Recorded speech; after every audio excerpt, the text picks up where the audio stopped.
الحمد للہ رب العالمین والصلاة والسلام علی خاتم النبیین اما بعد فاعوذ باللہ من الشیطان الرجیم بسم اللہ الرحمن الرحیم۔ تندرست ہو جاؤ گے۔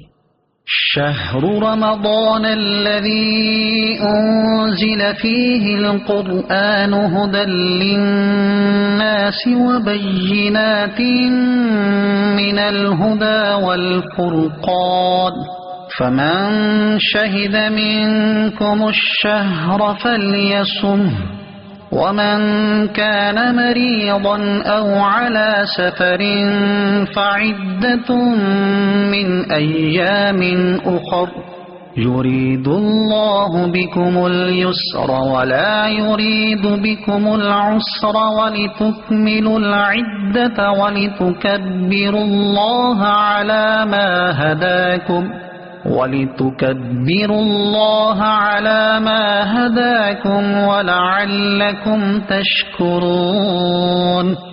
ترجمہ: رمضان کا مہینہ ہے جس میں قرآن نازل کیا گیا جو لوگوں کے لیے ہدایت اور رہنمائی ہے اور فیصلے کی روشن باتوں پر مشتمل ہے، تو تم میں جو کوئی یہ مہینہ پائے تو ضرور اس کے روزے رکھے، اور جو بیمار ہو یا سفر میں ہو تو اتنے روزے اور دنوں میں رکھے۔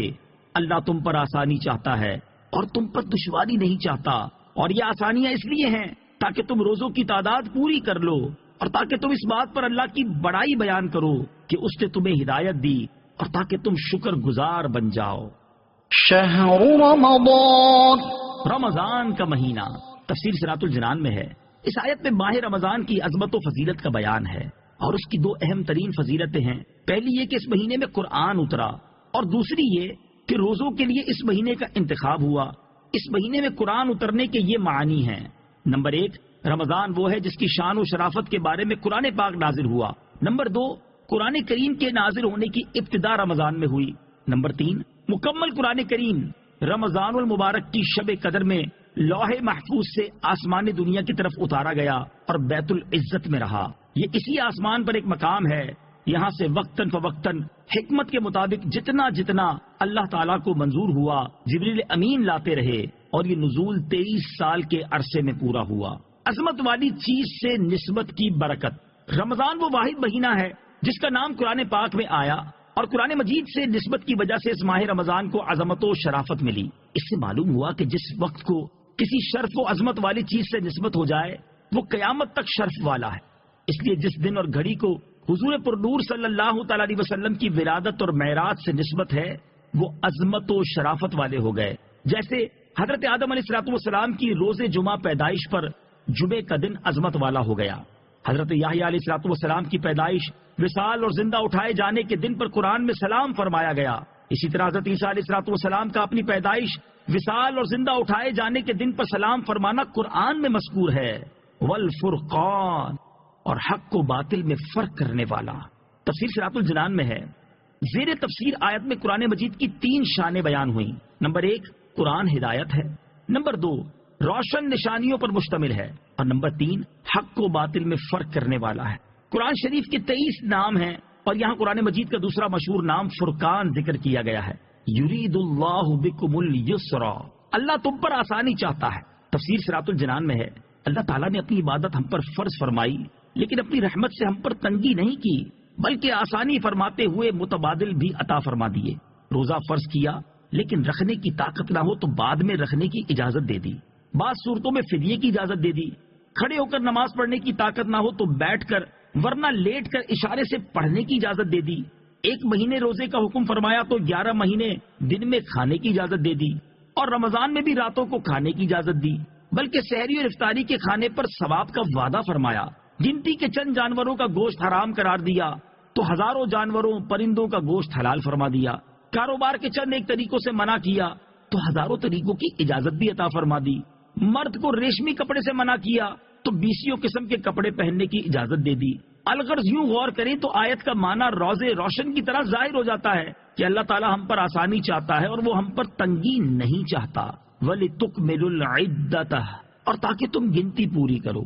تفسیر صراط الجنان میں ہے، گنتی پوری کرنے سے مراد رمضان کے 29 یا 30 دن پورے کرنا ہے، اور تکبیر کہنے سے مراد یہ ہے کہ اللہ تعالیٰ نے تمہیں اپنے دین کے طریقے سکھائے تو تم اس پر اللہ تعالیٰ کی بڑائی بیان کرو اور ان چیزوں پر اللہ تعالیٰ کا شکر ادا کرو۔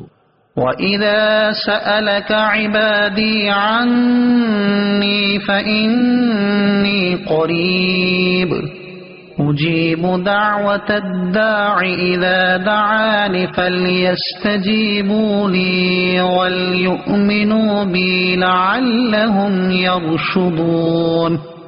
ترجمہ، اور اے حبیب جب تم سے میرے بندے میرے بارے میں سوال کریں تو بے شک میں نزدیک ہوں، میں دعا کرنے والے کی دعا قبول کرتا ہوں۔ جب وہ مجھ سے دعا کرے تو انہیں چاہیے کہ میرا حکم مانیں اور مجھ پر ایمان لائیں تاکہ ہدایت پائیں۔ وَإِذَا سَأَلَكَ عِبَادِي عَنِّي، اور اے حبیب جب تم سے میرے بندے میرے بارے میں سوال کریں۔ تفسیر صراط الجنان میں ہے، اس آیت میں طالبان حق کی طلب مولا کا بیان ہے، جنہوں نے عشق الہی میں اپنی خواہشات کو قربان کر دیا، وہ اسی کے طلبگار ہیں۔ ان حضرات کو قرب و وصال الہی کی خوشخبری دی جا رہی ہے۔ شان نزول، صحابہ کرام کی ایک جماعت نے جذبہ عشق الہی میں سید عالم صلی اللہ تعالی علیہ وسلم سے دریافت کیا کہ ہمارا رب کہاں ہے۔ اس پر بتایا گیا کہ اللہ تعالیٰ مکان سے پاک ہے، کیونکہ جو چیز کسی سے مکان کے اعتبار سے قرب رکھتی ہو وہ اس کے دور والے سے ضرور دوری پر ہوتی ہے، اور اللہ تعالیٰ سب بندوں سے قریب ہے۔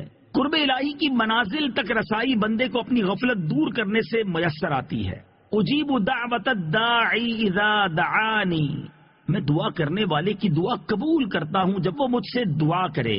تفسیر صراط الجنان میں ہے، دعا کا معنی ہے اپنی حاجت پیش کرنا، اور اجابت یعنی قبولیت کا معنی یہ ہے کہ پروردگار اپنے بندے کی دعا پر لبیک عبدی فرماتا ہے۔ البتہ جو مانگا جائے اسی کا حاصل ہو جانا دوسری چیز ہے۔ اللہ تعالیٰ کے کرم سے کبھی مانگی ہوئی چیز فوراً مل جاتی ہے اور کبھی کسی حکمت کی وجہ سے تاخیر سے ملتی ہے۔ کبھی بندے کی حاجت دنیا میں پوری کر دی جاتی ہے اور کبھی آخرت میں ثواب ذخیرہ کر دیا جاتا ہے، اور کبھی بندے کا نفع کسی دوسری چیز میں ہوتا ہے تو مانگی ہوئی چیز کے بجائے دوسری عطا ہو جاتی ہے۔ کبھی بندہ محبوب ہوتا ہے، اس کی حاجت روائی میں اس لیے دیر کی جاتی ہے کہ وہ عرصے تک دعا میں مشغول رہے۔ کبھی دعا کرنے والے میں صدق و اخلاص وغیرہ قبولیت کی شرائط نہیں ہوتی، اس لیے منہ مانگی مراد نہیں ملتی۔ اسی لیے اللہ تعالیٰ کے نیک اور مقبول بندوں سے دعا کرائی جاتی ہے کہ ان کی دعا کے صدقے گناہ گاروں کی بگڑی بھی سنور جائے۔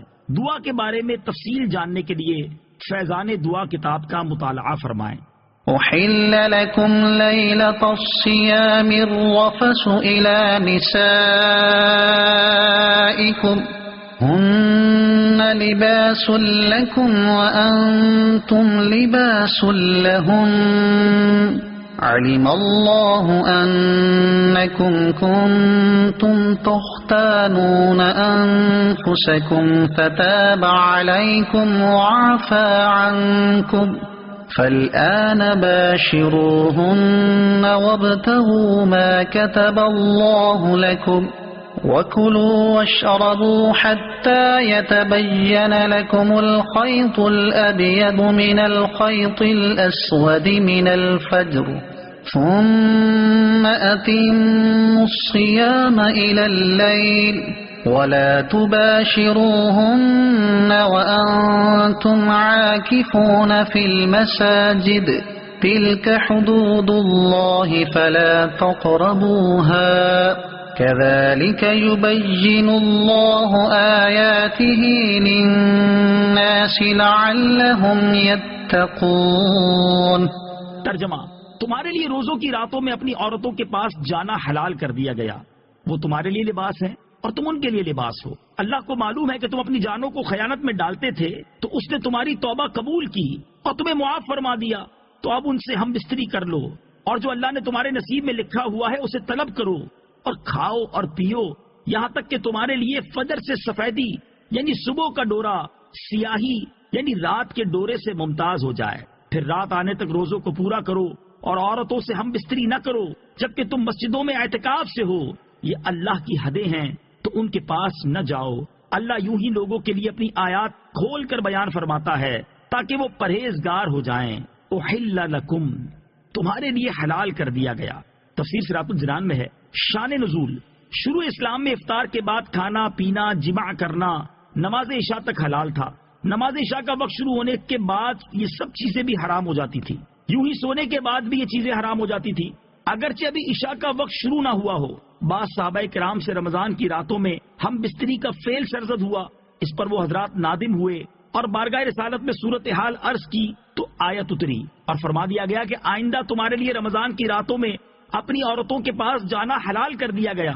نیز اللہ تعالیٰ کو معلوم ہے کہ تم اپنی جانوں کو خیانت میں ڈالتے رہے ہو، لیکن اللہ تعالیٰ نے تمہیں معاف فرما دیا اور آئندہ کے لیے اجازت بھی عطا فرما دی۔ آیت میں خیانت سے وہ ہم بستری مراد ہے جو اجازت سے پہلے رمضان کی راتوں میں مسلمانوں سے سرزد ہوئی تھی۔ وَابْتَغُوا، اور تلاش کرو۔ تفسیر صراط الجنان میں ہے اللہ تعالیٰ کے لکھے ہوئے کو طلب کرنے سے مراد یا تو یہ ہے کہ عورتوں سے ہم بستری اولاد حاصل کرنے کی نیت سے ہونی چاہیے جس سے مسلمانوں کی افرادی قوت میں اضافہ ہو اور دین قوی ہو۔ ایک قول یہ ہے کہ اس سے مراد شرعی طریقے کے مطابق یہ فعل کرنا ہے، اور ایک قول یہ بھی ہے کہ جو اللہ تعالیٰ نے لکھا اس کو طلب کرنے کے معنی ہے رمضان کی راتوں میں کثرت سے عبادت کرنا اور بیدار رہ کر شب قدر کی جستجو کرنا۔ وَكُلُوا وَاشْرَبُوا، اور کھاؤ اور پیو۔ تفسیر صراط الجنان میں ہے کہ یہ آیت حضرت سرما بن قیس رضی اللہ تعالیٰ عنہ کے حق میں نازل ہوئی۔ آپ رضی اللہ تعالیٰ عنہ محنتی آدمی تھے۔ ایک دن روزے کی حالت میں دن بھر اپنی زمین میں کام کر کے شام کو گھر آئے، بیوی سے کھانا مانگا، وہ پکانے میں مصروف ہو گئی اور یہ تھکے ہوئے تھے اس لیے ان کی آنکھ لگ گئی۔ جب بیوی نے کھانا تیار کر کے انہیں بیدار کیا تو انہوں نے کھانے سے انکار کر دیا، کیونکہ اس زمانے میں سو جانے کے بعد روزہ دار پر کھانا پینا ممنوع ہو جاتا تھا۔ چنانچہ اسی حالت میں آپ نے دوسرا روزہ رکھ لیا جس سے کمزوری انتہا کو پہنچ گئی اور دوپہر کے وقت بے ہوش ہو گئے۔ تاجدار رسالت صلی اللہ تعالی علیہ وسلم کی بارگاہ میں ان کا حال بیان کیا گیا تو ان کے بارے میں یہ آیت نازل ہوئی اور رمضان کی راتوں میں کھانا پینا مباح فرما دیا گیا۔ آیت میں سفید اور سیاہ ڈورے کا تذکرہ ہے، اس سے رات کو سیاہ ڈورے اور صبح صادق کو سفید ڈورے سے تشبیہ دی گئی ہے، اور معنی یہ ہے کہ تمہارے لیے کھانا پینا رمضان کی راتوں میں مغرب سے صبح صادق تک جائز کر دیا گیا۔ صوم وصال کا حکم، یاد رہے کہ بغیر افطار کیے اگلا روزہ رکھ لینا اور یوں مسلسل روزے رکھنا صوم وصال کہلاتا ہے اور یہ ممنوع ہے۔ اس کی اجازت صرف حضور پر نور صلی اللہ تعالی علیہ وسلم کو تھی اور یہ آپ کی خصوصیات میں سے ہے۔ صحیح بخاری میں حضرت ابو ہریرہ رضی اللہ تعالیٰ عنہ سے روایت ہے، رسول اللہ صلی اللہ تعالی علیہ وسلم نے صحابہ کرام کو صوم وصال کے روزے رکھنے سے منع فرمایا تو انہوں نے عرض کی آپ تو وصال کے روزے رکھتے ہیں، ارشاد فرمایا تم میں میرے جیسا کون ہے، مجھے تو میرا رب کھلاتا اور پلاتا ہے۔ وَأَنْتُمْ عَاكِفُونَ فِي الْمَسَاجِدِ، جبکہ تم مسجدوں میں اعتکاف سے ہو۔ تفسیر صراط الجنان میں ہے، اس میں بیان ہے کہ رمضان کی راتوں میں روزہ دار کے لیے بیوی سے ہم بستری حلال ہے جبکہ وہ معتکف نہ ہو، لیکن اعتکاف میں عورتوں سے میاں بیوی والے تعلقات حرام ہیں۔ اعتکاف کے فضائل، اس آیت میں اعتکاف کرنے والے کے بارے میں ایک شرعی مسئلے کا بیان ہوا، اسی مناسبت سے ہم یہاں اعتکاف کے بارے میں نبی پاک علیہ الصلوۃ والسلام کا عمل مبارک، اعتکاف کے فضائل اور اعتکاف سے متعلق مزید مسائل بیان کرتے ہیں۔ چنانچہ ام المومنین حضرت عائشہ صدیقہ رضی اللہ تعالی عنہا سے مروی ہے، یہ حدیث بخاری شریف میں ہے کہ حضور پر نور صلی اللہ تعالی علیہ وسلم رمضان کے آخری عشرے کا اعتکاف فرمایا کرتے تھے، یہاں تک کہ اللہ تعالیٰ نے آپ علیہ الصلوۃ والسلام کو وفات دی اور آپ کے بعد آپ کی ازواج مطہرات رضی اللہ تعالی عنہن اعتکاف کیا کرتی۔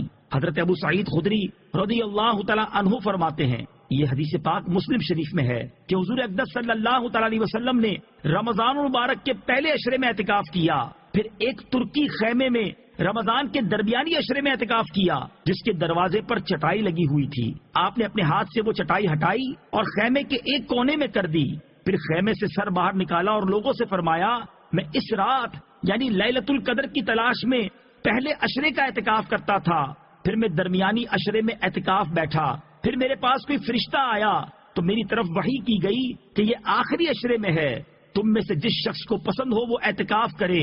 چنانچہ لوگوں نے آپ کے ساتھ اعتکاف کیا۔ حضرت انس رضی اللہ تعالیٰ عنہ فرماتے ہیں، یہ حدیث پاک ترمذی شریف کی ہے کہ نبی پاک علیہ الصلوۃ والسلام رمضان کے آخری عشرے میں اعتکاف کرتے تھے، ایک سال اعتکاف نہ کر سکے، جب اگلا سال آیا تو نبی پاک علیہ الصلوۃ والسلام نے 20 دن اعتکاف کیا۔ ابن ماجہ کی حدیث ہے، حضرت عبداللہ ابن عباس رضی اللہ تعالی عنہما فرماتے ہیں، نبی کریم علیہ الصلوۃ والسلام نے اعتکاف کرنے والے کے بارے میں ارشاد فرمایا کہ وہ گناہوں سے باز رہتا ہے اور نیکیوں سے اسے اس قدر ثواب ملتا ہے جیسے اس نے تمام نیکیاں کی۔ حضرت عبداللہ ابن عباس رضی اللہ تعالی عنہما سے روایت ہے، تاجدار رسالت صلی اللہ تعالی علیہ وآلہ وسلم نے ارشاد فرمایا، جس نے اللہ تعالیٰ کی رضا حاصل کرنے کے لیے ایک دن کا اعتکاف کیا تو اللہ تعالیٰ اس کے اور جہنم کے درمیان 3 خندقیں حائل کر دے گا، اور ہر خندق مشرق و مغرب کے مابین فاصلے سے بھی زیادہ دور ہوگی۔ حضرت علی المرتضی کرم اللہ تعالیٰ وجہ الکریم سے روایت ہے، جناب سید المرسلین صلی اللہ تعالیٰ علیہ وسلم نے فرمایا، جس نے رمضان میں 10 دن کا اعتکاف کر لیا تو ایسا ہے جیسے 2 حج اور 2 عمرے کیے۔ حضرت حسن بصری رضی اللہ تعالیٰ عنہ سے مروی ہے کہ اعتکاف کرنے والے کو روزانہ 1 حج کا ثواب ملتا ہے۔ اعتکاف کے چند مسائل۔ نمبر 1، مردوں کے اعتکاف کے لیے باقاعدہ شرعی مسجد ضروری ہے۔ نمبر 2، معتکف کو مسجد میں کھانا پینا سونا جائز ہے۔ نمبر 3، عورتوں کا اعتکاف ان کے گھروں میں مسجد بیت میں جائز ہے اور فی زمانہ انہیں مسجدوں میں اعتکاف کی اجازت نہیں۔ نمبر 4، واجب اور سنت اعتکاف میں روزہ شرط ہے، نفلی اعتکاف میں روزہ ضروری نہیں، اور نفلی اعتکاف چند منٹ کا بھی ہو سکتا ہے۔ جب مسجد میں جائیں نفلی اعتکاف کی نیت کر لیں۔ نمبر 5، واجب و سنت اعتکاف میں 1 لمحے کے لیے بلا اجازت شرعی مسجد سے نکلے تو اعتکاف ٹوٹ جائے گا۔ وَلَا تَأْكُلُوا أَمْوَالَكُمْ بَيْنَكُمْ بِالْبَاطِلِ وَتُدْلُوا بِهَا إِلَى الْحُكَّامِ لِتَأْكُلُوا فَرِيقًا مِّنْ أَمْوَالِ النَّاسِ بِالْإِثْمِ وَأَنْتُمْ تَعْلَمُونَ۔ ترجمہ، اور آپس میں ایک دوسرے کا مال ناحق نہ کھاؤ اور نہ حاکموں کے پاس ان کا مقدمہ اس لیے پہنچاؤ کہ لوگوں کا کچھ مال ناجائز طور پر جان بوجھ کر کھا لو۔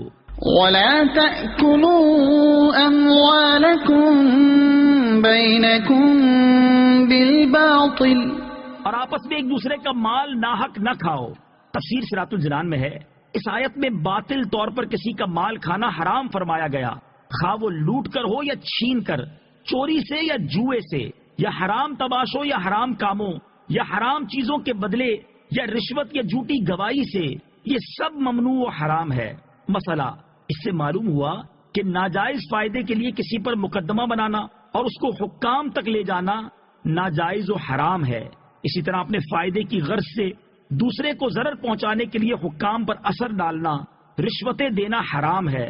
حکام تک رسائی رکھنے والے لوگ اس آیت کے حکم کو پیش نظر رکھیں۔